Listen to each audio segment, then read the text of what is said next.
But tonight, I want to talk to you about what's going on out in the marketplace. You see, guys, it's a new game, and there's new rules. And most of y'all I know are in some type of, most of you home business, small business. It's why you're here. Somebody referred you. You were either looking for another avenue for additional income, additional revenue, or you were looking for some training, or you just saw a lot of the stuff that's going on and you thought you'd come check it out. I'm going to tell you a story tonight. It was 3.5 years ago, I think. And I was sitting around and I was talking to Joe Schroeder, our founder. And he had written an article that he called The Prediction. And he had written it, I think, 2001 to 2002. And he predicted what was going to happen in 2007. So this was like 2005, 2006 when we were having this conversation. And I read it, and it fascinated me. And we started discussing a book. And the book was called Love is the Killer App. And I have to tell you, I'm a delinquent tonight because I know the name of the author. It's Tim, and I have a mental block, and I can't think of his last name right now. Again, very professional that Hoffman is. She doesn't have all her facts and figures. Sue me. I'm telling you a story. So we were talking about this book, and in this book, this gentleman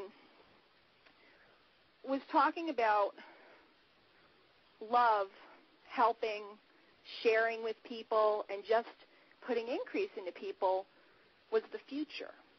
That all we would have in the future was our name, our reputation, and the network of people that knew, liked, and trusted us.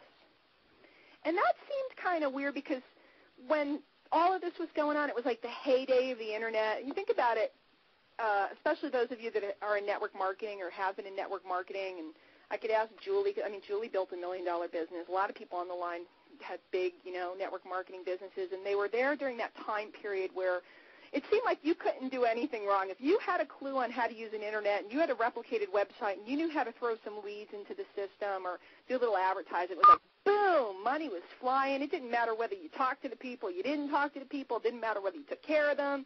It was just like people were signing up in your deal like insane. And I went through that. It was a pretty spectacular time period. It was just like boom, boom, boom, boom, boom, boom, boom, signing up, signing up, signing up. I know there are people on the line that were also involved in different things during that early time period where they had like radio commercials or infomercials going on, and it was just like magic. And none of that stuff really mattered then because you didn't really have to worry too much about anybody in particular because money was flowing and there were tons of people coming. But Joe and I were sitting around and we were talking about this, and maybe we were reminiscing a little bit about the, that time period when we were talking about what was coming.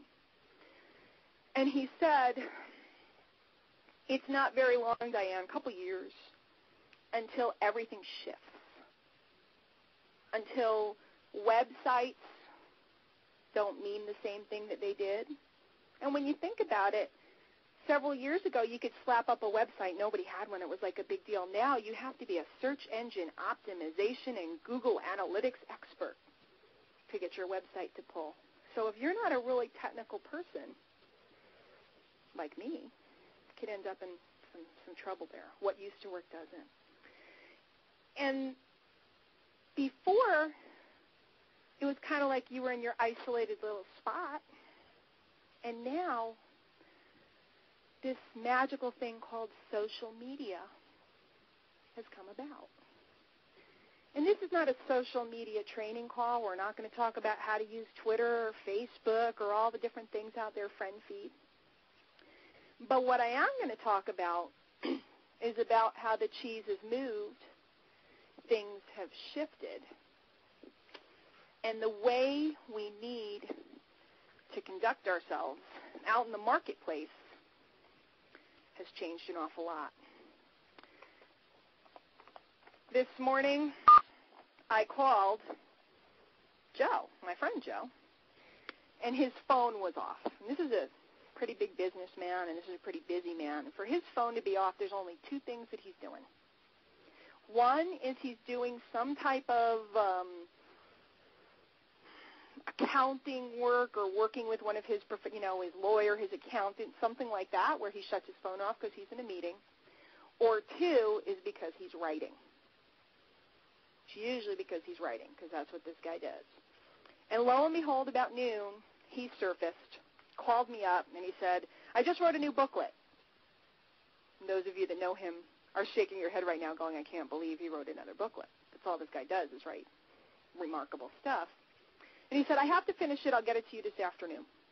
I said, okay, buddy. I'll see you in a little while. So he sends me the book. And the name of the book is called Servanthood Marketing. How to actually help people and make a full-time income using attraction marketing that people love. And Joanne Donahue right now is going, I want the booklet. Diane, send me the booklet. Lene Stewart is going, I really need to have the booklet. Sorry, kids. Can't have it till Joe says so. But I am going to read you a little bit. I'm on page 3. It says, if you want a true home business, at the end of the day, other people have the money. Do you see yourself making $15,000 to $25,000 per month? Great. Guess what? That money you so deeply say you want and deserve is sitting smack dab in the pockets of other people.